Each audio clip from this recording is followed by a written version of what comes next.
Nas redes sociais da internet há inúmeros jovens, muito jovens até, e outros, sobretudo leigos iluminados, que se arvoram no papel de gurus e comunicadores de uma pretensa verdade. Olá, amigos, salve Maria. O arcebispo de Olinda e Recife, Dom Paulo Jackson, resolveu criar divisões e atacar os leigos de todo o país em homilia proferida na Basílica de Aparecida, de onde se percebe que Dom Orlando Brandes tem tido sucesso no seu principal projeto de transformar a Basílica de Aparecida e a sua TV em instrumentos ao serviço da teologia da libertação. Temos o dragão do tradicionalismo. Embora o prelado insista que não é inimigo de ninguém. Nunca falei mal, nunca falei mal, nunca falei mal. E por que Dom Paulo mostrou tamanha falta de amizade social com os leigos de todo o país? Ajudar a gente a fazer minha amizade. Olha aí, amizade social. Porque ele percebeu que os leigos estão fazendo análises detalhadas da campanha da fraternidade, mostrando como ela continua com a sua orientação materialista e como ela está lotada de inúmeros erros, que vão desde a adulteração das Sagradas Escrituras, só para atender ao feminismo, até a transformação da Quaresma em um grande período de formação de ativistas sociais. E o que a CNBB fez neste ano? Trocou a palavra de Deus pelo feminismo, incluiu na passagem uma palavra que não existe na Sagrada Escritura. Sim, a campanha da fraternidade é o único lugar do mundo onde Mateus 23:8 está traduzido como: vós sois todos irmãos e irmãs. Ora, quando os fiéis denunciam os erros da campanha, eles só estão cumprindo com seu dever de leigos e fazendo jus às graças recebidas no sacramento da Crisma, que conferiu a todos eles o dever de serem soldados de Cristo. Não à toa, Santo Tomás afirma na Suma Teológica que os súditos têm o dever de advertir os prelados publicamente quando há um perigo iminente para a fé. E uma vez advertidos, o que os bispos devem fazer? Santo Tomás comentou sobre a passagem da repreensão de São Paulo a São Pedro, presente na Carta aos Gálatas, e explicou que São Pedro deu um exemplo de humildade para os prelados de todos os tempos, de modo que não se recusassem a aceitar correções de seus inferiores e súditos, e que São Paulo deu aos súditos um exemplo de zelo e liberdade, para que não temam corrigir seus prelados, sobretudo quando o crime é público e representa perigo para muitos.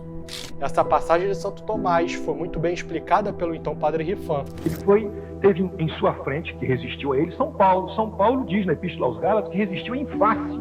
E ele diz que resistiu porque o erro de São Pedro, Papa, superior a São Paulo, estava levando os fiéis ao erro, portanto favorecendo a heresia dos judaizantes. Ora, Santo Tomás de Aquino, comentando essa passagem, diz o seguinte, que São Paulo, resistindo a São Pedro, deu um exemplo enorme aos fiéis de saberem resistir às autoridades, ainda que supremas, quando eles começam a favorecer o erro. E deu exemplo às autoridades, inclusive ao Papa, de saber voltar atrás quando forem advertidos, portanto, por alguém que está ensinando o erro.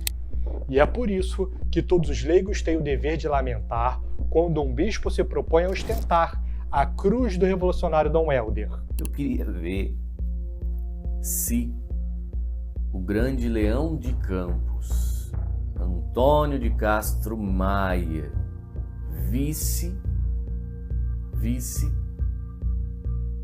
o Dom Rifan com essa cruz de Dom Helder no peito. Eu vou colocar o vídeo aqui. Então, a igreja é sinodal, sempre foi, desde o começo.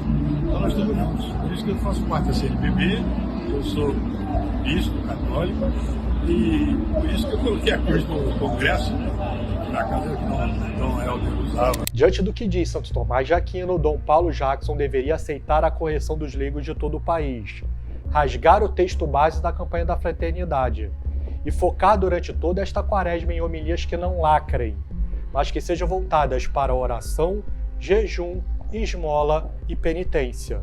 Mas Dom Paulo Jackson preferiu criar divisões e atacar os milhares de leigos do país, que estão falando contra o texto base ou que estão apoiando aqueles que expressam desgosto com a campanha da fraternidade deste ano. Por muitos, a tradição é solenemente negada. Nas redes sociais da internet há inúmeros jovens, muito jovens até, e outros, sobretudo leigos iluminados, que se arvoram no papel de gurus e comunicadores de uma pretensa verdade. Alguns estão a negar a autoridade do Papa Francisco e até do Concílio Vaticano II. É bom termos um pouquinho de cuidado. Agindo assim, estas pessoas, elas mesmas, saem da comunhão. Ora, Dom Jackson, ninguém sai da comunhão da igreja por defender a tradição. Isto eu nunca vi em catecismo nenhum. Em sentido contrário, o Catecismo de São Pio X diz que aqueles que estão fora da comunhão dos santos são os condenados, os infiéis, os judeus, os heréticos, os apóstatas, os cismáticos e os excomungados. E mais adiante, diz que estar fora da igreja é um dano gravíssimo, porque fora dela não se tem os meios estabelecidos, nem a orientação segura para a salvação. E também afirma que quem está fora da igreja por sua própria culpa e morre sem arrependimento não se salva. E se os heréticos estão fora da comunhão dos santos, eu gostaria de entender o que deveríamos pensar de um Dom Paulo que defendeu a campanha da fraternidade mais escandalosa de todos os tempos, a Ecumênica de 2021, no qual um pequeno sindicato composto por meia dúzia de seitas protestantes dominadas pela esquerda, chamada de CONIC, conseguiu impor uma campanha pró-LGBT para as paróquias de todo o Brasil. A campanha da fraternidade deste ano é ecumênica. Nós nascemos para o diálogo ecumênico e também para o diálogo interreligioso. Mas qual é o problema concreto em relação à campanha da fraternidade? É que o texto base da campanha da fraternidade, quando ela é ecumênica, ele é escrito pelo CONIC, Conselho Nacional de Igrejas Cristãs. No Brasil existe o CONIC, Conselho Nacional de Igrejas Cristãs, do qual faz parte a Igreja Católica. Igreja Católica, Igreja Luterana, Igreja Anglicana, Igreja Metodista, Igreja Presbiteriana e outras. Estas igrejas então compõem o CONIC, Conselho Nacional de Igrejas Cristãs. A Igreja Católica é um membro do CONIC. Ora, o texto base foi escrito pelo CONIC. Não é um texto base dos bispos da CNBB, da Igreja Católica. A Igreja Católica acolhe, mas não é um texto oficial da Igreja Católica. Por muitos, a tradição é solenemente negada. O próprio Dom Paulo reconheceu que os responsáveis pela campanha da Fraternidade de 2021 são defensores da ideologia de gênero e de ações contra os bebês não nascidos, não vendo problema algum nisto. Alguns deles, como está na internet, defendem pautas vinculadas a movimentos, por exemplo, que defendem ideologia de gênero ou movimentos que defendem pautas LGBT ou defendem, por exemplo, a descriminalização do aborto, etc. Por muitos, a tradição é solenemente negada. E é no mínimo lamentável que um bispo da Santa Igreja Católica, fora da qual não há salvação, acha normal que revolucionários deste tipo o orientem como deve ser a quaresma dos fiéis católicos. Por muitos, a tradição é solenemente negada.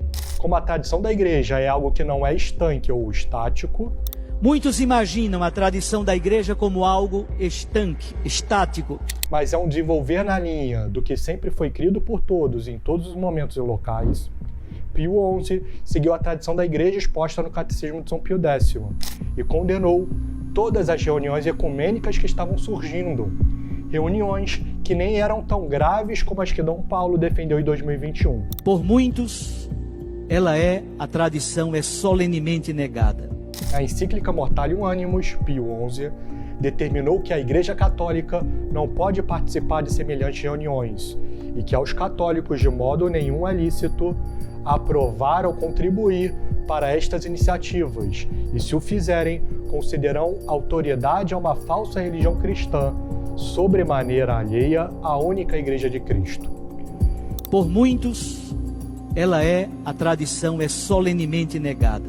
Se por um lado muitos fiéis católicos bem-intencionados caem na heresia das obras, pensando que podem mudar a igreja somente com suas ações, sem manter uma vida de oração e de sacramentos, há um mal ainda maior e mais alastrado na igreja de hoje, a heresia da falta de obras. O sacramento da Crisma nos impele a entrar nesta guerra em defesa da Santa Igreja e da tradição. Nós, leigos, precisamos agir. É preciso que as paróquias dominadas pelo progressismo e pela teologia da libertação percam as suas fontes de renda. Não coopere com a revolução e nem doe coletas e dízimos para padres progressistas. E, além de tudo, rezemos para que Dom Paulo se arrependa da sua defesa apaixonada por pautas anticatólicas e se volte para a tradição. Afinal, Por muitos, a tradição é solenemente negada. e que viva Cristo Rei!